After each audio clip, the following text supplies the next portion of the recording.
One of the very interesting things that we discovered in recent years is that for most of the time that there were human beings in the world, there were a lot of different kinds of humans. Today in the world, anywhere you go on the planet, you find exactly the same humans, like you and me. You go to Spain, you go to Israel, you go to Africa, you go to America, you go to Australia. It's the same, exactly the same humans. But it's actually very strange, because if you go to different places around the world today, you don't find the same kinds of bears. Like you go to North America, you have grizzly bears. In Spain, I don't know if you have bears, but they're not grizzlies. They are brown bears or black bears. In China, they have panda bears. You have polar bears. You have different kinds of bears in different places. Similarly, you have different kinds of snakes, and you have different kinds of birds and fish. So how come everywhere you have just one kind of humans? And the thing is that if you go back in time, many, many years, tens of thousands of years, you reach a period, an era, when there were many different kinds of humans living on this planet at the same time, like with the other animals. Historians and archaeologists who dig in the ground to find evidence for ancient history, they now have a lot of evidence about these other kinds of humans. So one kind of human that maybe you've heard about are Neanderthals. Until about 45,000 years ago, Spain was not inhabited by humans like us, but by a different kind of human called the Neanderthals. And there was an island in what is today Indonesia, the island of Flores, which was inhabited by an altogether other kind of humans, which are very small humans, dwarves, but not like in fairy tales. They're real, very small humans. They reached a height of about 1 meter. They weighed something like 25 kilograms, but they were also human beings. They knew how to produce tools. They knew how to light a fire. They hunted elephants, but the elephants were also very small elephants. Because on that island, you had very small humans and very small elephants. How did it happen? It wasn't kind of magic. It's not that there was some sorcerer or some wizard who waved a magic wand and turned all the humans and elephants into very small versions of themselves. It happened by the process we call evolution. That what happened is that at one time, this island was connected to the continent of Asia. So humans, big humans and big elephants who lived in Asia, they just went there the same way they went everywhere else. And then the seas rose, the level of the oceans, it rose, and this bit of land, it was disconnected from the mainland, and it became an island. And some humans and elephants got stuck there on the island of Flores. And there wasn't a lot to eat. So the smallest humans and the smallest elephants, who needed the least amount of food, they survived best. We often think that the big people, they have the biggest advantage, but it's not true.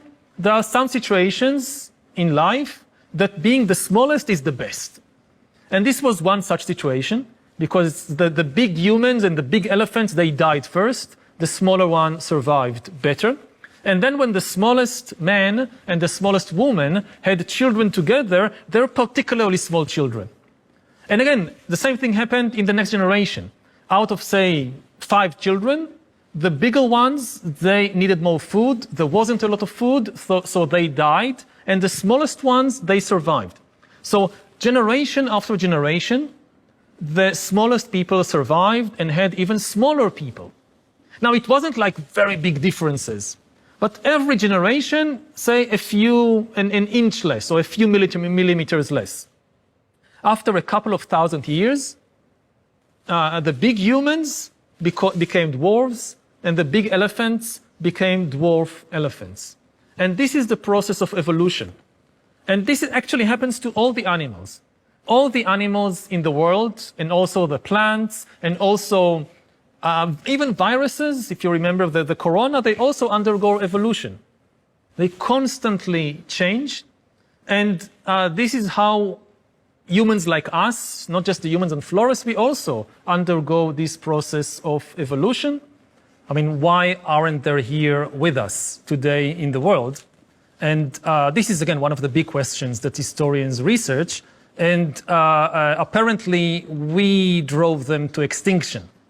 That when our kind of humans, which is called Homo sapiens, we are all sapiens, well, we lived in Africa at the time that the little people lived on Flores. And when we came out of Africa and spread all over the world, so some of us reached the island of Flores, and within a few thousand years, there were no more little people living on Flores. What exactly happened there, nobody knows for sure. One option is that our ancestors killed them. The other option is that our ancestors competed with them for the little food that was on the island. Our kind of humans, they came there, they hunted all the little elephants, they picked all the fruit, nothing was left for the little people to eat, and they disappeared. But they are not there anymore, unfortunately. So what was the special power that our kind of humans, Homo sapiens, had, which allowed them to, again, come out of Africa and conquer the whole world and reach even the little island of Flores and make all the other humans disappear? So if you look at us as individuals, we are not particularly strong or powerful animals. Elephants are much bigger and stronger than us. Cheetahs can run much faster than us. Snakes have poison. Eagles can fly. Dolphins can swim. What can we do? If you have a boxing match between a human being and a chimpanzee, the chimpanzee easily wins.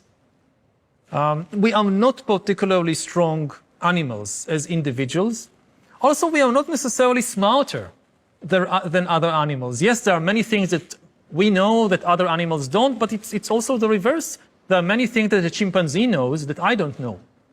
What really makes us the most powerful animal in the world is that we can cooperate in very, very large numbers and change the way that we cooperate all the time. And all the big things we achieved during the whole of history, it's because of this amazing ability to cooperate. Like if you think about humans flying to the moon. So it wasn't the work of a single individual or even just a couple of individuals. To build a spaceship and fly to the moon, you need millions of people to cooperate. Similarly, to build a huge pyramid or a temple or a city, you need millions of people to cooperate. Every day of our lives, we cooperate with millions. Maybe we don't meet millions of people every day, but we still cooperate with them. What we eat, for example, very few of us grow everything that we eat. Most of us don't grow anything. I don't grow anything. Maybe I grow some little plant to do my tea, herbal tea, but that's it. Like everything I eat during the day, I eat bread, I eat fruits, I eat rice, whatever. Other people grew it for me. So this is cooperation on a level which is really unimaginable for any other animal. But most of the time, all of us just believe the story, and as long as we do it, it works. And this is what makes us much more powerful than the elephants or the lions or the chimpanzees or anybody else.